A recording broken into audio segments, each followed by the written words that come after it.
Kita sebenarnya membuat juga rakaman percakapan bersama dengan pihak polis.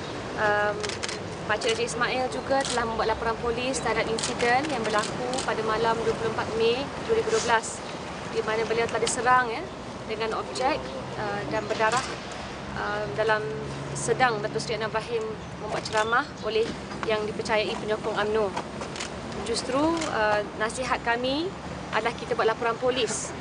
Dan selepas itu, kedua-dua percakapan saya dan juga pakcik dirakam oleh pegawai penyiasat berasingan. Kita baru selesai dan kita tegaskan dan kita desak pihak polis agar menangkap, mendakwa mereka yang bertanggungjawab melakukan kerja jahat ini yang kita rasakan merupakan arahan atasan.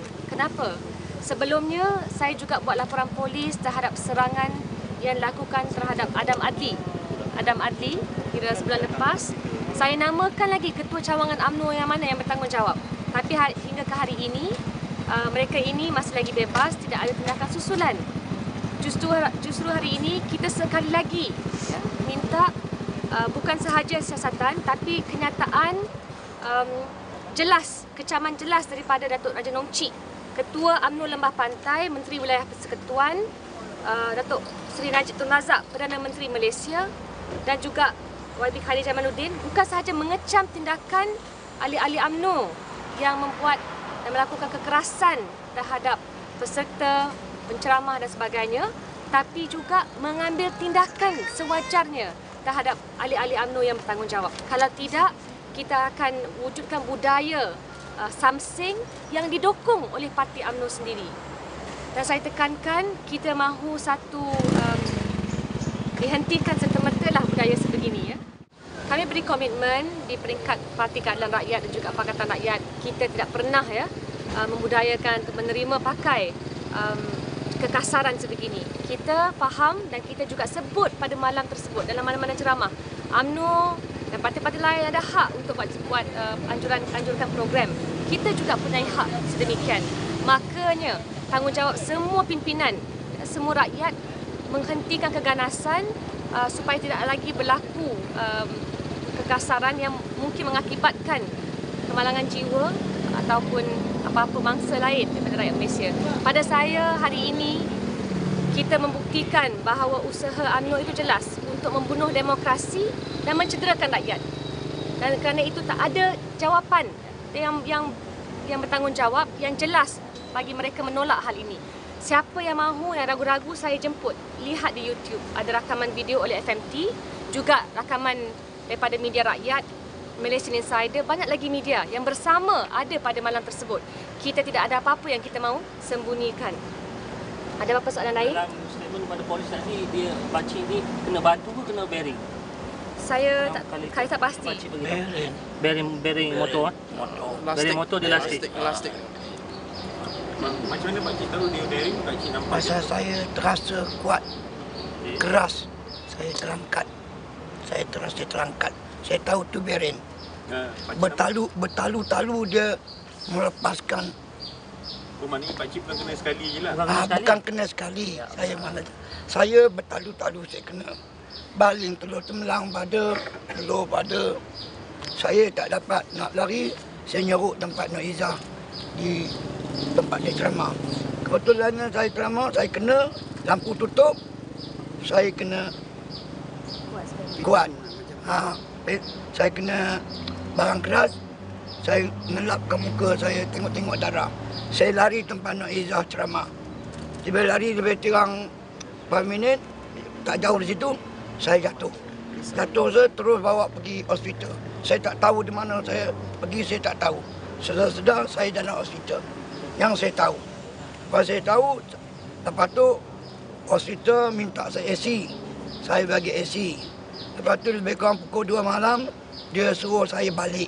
Saya balik, rakan saya yang ambil saya, Bahari ambil saya, terus bawa dia Kampung Medan. Itu yang saya tahu.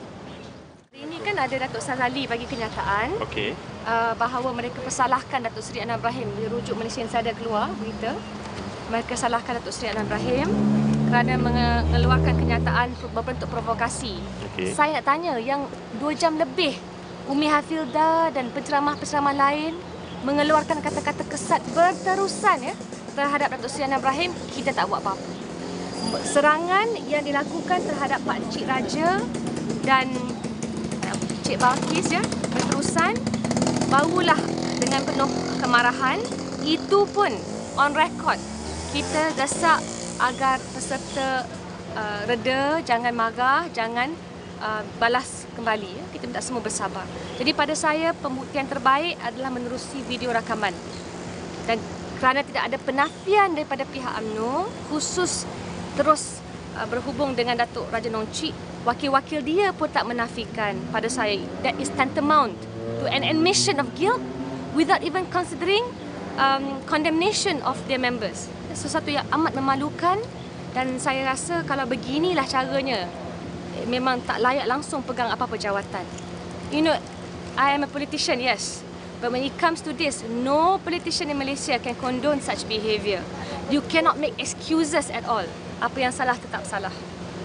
So let's say maybe in the future there is a twin ceramah. No, then like this. Okay, that's why saya pinta. Kita buat laporan polis, kita maklum pada polis. Itu sebabnya untuk menyediakan keadaan itu supaya tidak terjadi provokasi. Kita minta 2 minggu sebelumnya, ya, tapak ceramah dari maklumkan kepada umum. Tiba-tiba kumpulan UMNO buat juga pada hari yang sama. Bagaimana mereka dapat premis di BKL? Saya nak tanya. Bagaimana saya ni ahli parlimen berkali-kali nak minta dewan tak dapat, nak minta permit tak dapat. Lebih-lebih lagi premis di BKL. Tapi kumpulan yang mengajak Umi Hafilda yang bersekongkol dengan UMNO semua lulus 24 hours serta-merta. Itu yang saya nak tanya. Dengan BEN, Kementerian Penerangan juga ada, turut ada memberi sokongan pada waktu yang sama mereka adakan ceramah. So, pada saya jelas. Ini arahan atasan untuk mengganggu-gugat pada kita. Kita nasihatkan penyokong, tapi jangan sekali-kali rampas hak kita untuk bertemu rakyat, untuk mengadakan ceramah. That is our only way to get to the voters. Setakat ini TV3 tak bagi lagi liputan. Saya tunggu lagi, saya jemput lagi. Kalau nak bagi silakan. Ya, saya rasa tak ada masalah. Kita pun kalau boleh nak rakyat tonton kita di TV3 dengan berkata-kata supaya rakyat dapat menilai. Ini ceramah saja ruangan yang ada. MalaysiaKini.com. Pada Malaysia Kini.